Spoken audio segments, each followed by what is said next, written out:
Hi, my name is Rebecca Lee, and I co-wrote this book, The Mercury Detoxification Manual, with Andy Cutler, PhD.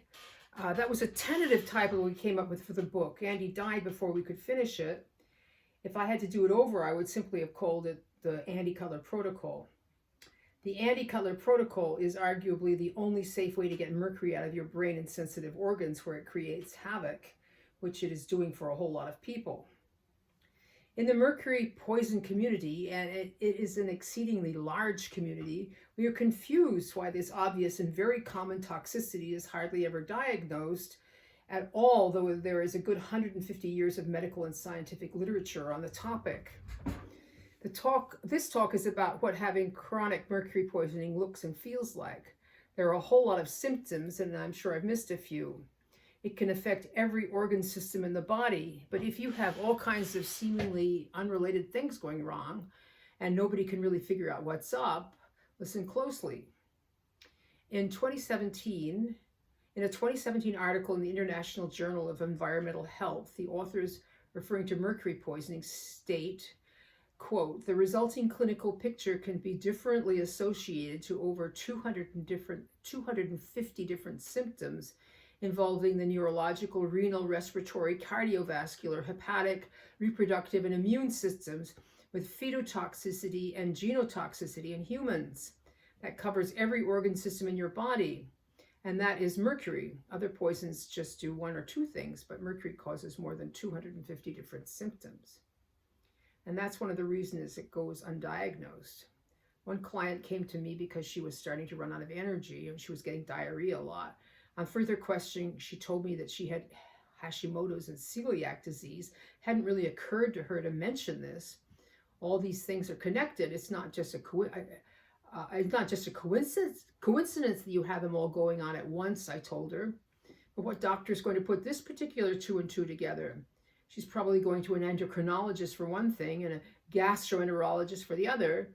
And the only communication they have is to make sure that the drugs one or the other gives are not deadly if you combine them. So there are 250 different symptoms or more. People who have this don't get all of them. They get what I like to call a constellation of some of them. How that will manifest depends on how susceptible the person is, where the poison wound up in their body, how much they got, when they got it, and so forth. The symptoms will come and go and change all the time, and the illness is progressive. Doctors are only trained about acute mercury poisoning, and you never see that much nowadays. This is a slow and accumulating poisoning from small exposures over time. Some people get exposed as children and only spin into dysfunction 30 years later. My own example is a good one to consider. I probably got some mercury in utero from my mother, who had a lot of dental work. And my siblings and I got more vaccines than most kids because my family traveled. Then I must have got my first amalgam filling at age 8 or something like that.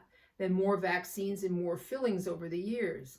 When I came back to the States in the 80s from living in India, a dentist drilled out 8 or 10 fillings and put in new amalgam.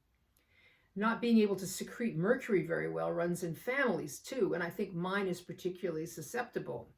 I also had Hep C, and Andy said that people who have even had a past case of hepatitis will accumulate mercury 3 times faster. The problems in my case developed slowly and in fits and starts. I started to live with feeling anxious and depressed and tired all the time, having my digestion rather strange, and by 60, my cognition started to falter. I would say that mine was a sort of classic progression. And I will add that this thing doesn't kill many or most people very quickly. People continue mad as hatters and nutty as fruitcakes well into old age. Or on a grimmer note, they suffer awful physical and neurological and psychiatric symptoms well into old age. And nobody puts two and two together. All their symptoms get treated on a separate basis.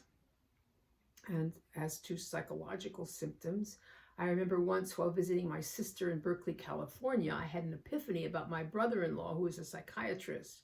I told my friend, I bet 50% of his patients are toxic with mercury. 50%, she replied. It's more like 90. I emailed Andy and asked, and he agreed it was more like 90. The psychological symptoms we see in toxic people range from being eccentric to having anxiety and depression, up to having a diagnosed case of some mental illness like obsessive compulsive disorder, bipolar disorder, or schizophrenia. Many toxic people have been on antidepressants or anti-anxiety medication at some point in their lives, and some of them wind up on mood stabilizers or antipsychotic medications. Andy said once that when you are Mercury toxic yourself, you can spot another toxic person across a crowded room because of the subtle psychological cues. In our community, we have informally come up with a couple of archetypal personalities that we associate with this toxicity. We label the male archetype the lone wolf, and he is like the 38-year-old son of your neighbor who lives in her basement, can't hold a job, even though he has an advanced degree, has difficulty with his relationships, and spends all his time playing video games and researching conspiracy theories or his medical symptoms. Almost everybody knows somebody like that. Women get affected differently, and my aunt comes to mind. She was a lovely person, but terribly eccentric. She had a very bad tremor. Her anxiety was through the roof, and she was always obsessed with one crackpot scheme or another. She lived into her 90s, by the way. As a parting note to this discussion of psychological symptoms, I will quote Andy Cutler's, "You are not crazy, you are poisoned." I hope that will provide some comfort for toxic people who suffer from mental illness. Some people's toxicity manifests as neurological problems instead of or along with psychological ones. They can develop Parkinson's disease, ALS, MS, tremors, neuropathy, seizures, poor memory, and or impaired thinking. They often develop Alzheimer's and other dementias as they get older. A classic Mercury symptom is an intention tremor, which is a tremor that manifests when a person is attempting a deliberate and visually guided movement. Their hands shake when they pick up a glass. Their handwriting becomes more and more difficult to read. My father seemed to have Asperger's syndrome, although he never got a diagnosis. He had an intention tremor, and his handwriting got more and more unreadable as he got older. His tremor took over more of his body, too. He was addicted to neosynephrine nose drops, by the way, and at the time, they were preserved with thimerosal. Brain fog is a common symptom. Andy described it as feeling like a hangover without the pain. I describe it as feeling like you are constantly in danger of rear-ending someone on the road. Short-term memory goes downhill. People often find themselves going into a room and wondering what they came in for, like a senior moment. And then Mercury can cause problems with concentration. The mind is always wandering and jumping about. Simple things like organizing a few papers becomes difficult. You must read a paragraph several times before it will sink in, because you forget the beginning before you get to the end. Mercury interferes with a whole lot of the chemical systems that make the body work. The body has all these feedback loops from the blood to the brain with enzymes and hormones zapping around doing things. Mercury disables enzymes. It keeps the glands from producing the hormones properly. It messes with neurotransmitter production. It conducts electricity itself, so I think it probably messes with the electrical systems in the body too. There's a spoke in the wheels. A few teeth are missing on a cogwheel. Une case de vide, as they say in French. Things work, but not very well. Fatigue is pretty universal. One reason for this can be direct poisoning of the liver. At its worst, it will be chronic fatigue, perhaps with fibromyalgia, two famous idiopathic conditions. The circadian rhythm gets screwed up and people can't sleep, or sleep at the wrong times, or sleep too much. Vision, hearing, and or sense of smell may be affected. The person may have to follow along with their finger to read as they lose their place or can't focus their eyes. Loud noises make them jump, and that's something you'll often notice in toxic children.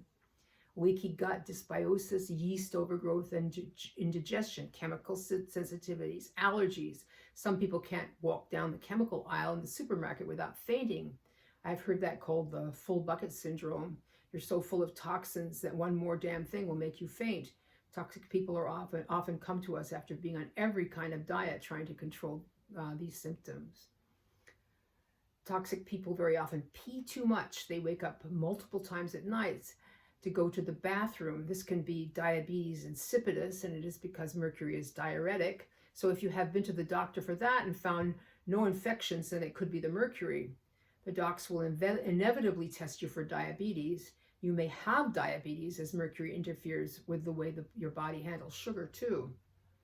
One very common problem we see is mercury having interfered with the body's delicate and complicated hormone regulating system. This can cause hot flashes, feeling too hot or too cold, sweating too much or not being able to sweat at all. Mercury messes with the body's thermostat, so to speak, with its system for regulating temperature. The thyroid stops working properly and the person is on meds. There is adrenal fatigue and they feel tired all the time. The mercury may have directly poisoned the hormone-producing glands, or perhaps it has poisoned the pituitary and the hypothalamus in the brain, which are supposed to be measuring things and sending orders around via chemical messaging system. The immune system gets affected. Toxic people get parasites and yeast, viruses, and bacterial infections. In the worst case scenario, the immune system starts attacking the body itself, causing autoimmune diseases like multiple sclerosis or lupus. I'll give you the example here of a lady I worked for when I was a caregiver. She started off with loss of feeling in her feet, which her doctors diagnosed as peripheral neuropathy, and then loss of balance, which they decided to call multiple sclerosis. She wound up in a wheelchair and was eventually bedridden and moved around in a Hoyer lift. She was put on methotrexate and a host of other powerful pharmaceuticals with horrible side effects, and her care was expensively managed by a team of doctors during her long and unhappy decline into death. There are many diseases of unknown origin that may very well just be mercury. Alzheimer's, ALS, Parkinson's disease, and how many more. So if you have a chronic disease with a very grim prognosis and for which nobody knows the cause, look closely at the possibility of mercury poisoning. Mercury poisoning is curable, whereas these diseases rarely are. So don't condemn yourself to taking powerful drugs with terrible side effects while you decline, suffer, and die. Chelate with this protocol instead and get better. Andy and I put together a list of odd non-medical things which we thought were diagnostic for mercury poisoning. And just being here listening to me speak is pretty diagnostic by my lights anyway, but the list is as follows. 1, you've been told by your doctor to see a therapist when you are obviously physically ill. 2, you have a medical file more than an inch thick. 3, you have a cupboard bursting with supplements and medicines. 4, you have multiple seemingly unrelated things wrong with your health. 5, you've consulted multiple doctors and other practitioners without much progress. 6, you've tried all kinds of diets and cleanses and protocols but are still not well. So if you've got to the end of this video and thought to yourself, boy, that sounds like me, then you probably have more mercury in your body than is good for you. So chelate and get better. This thing only gets worse. The prognosis is not good. It does not get better on its own. Don't go on to get dementia when you are elderly or whatever other little gift this problem has in store for you. Chelate with the Andy Cutler protocol and get back your birthright, which is good health and a happy disposition. So please like and share in all those good things. Andy said in a resigned sort of way that this would not be the first time that there has been a mass poisoning and nobody noticed. So let's see if we can change that.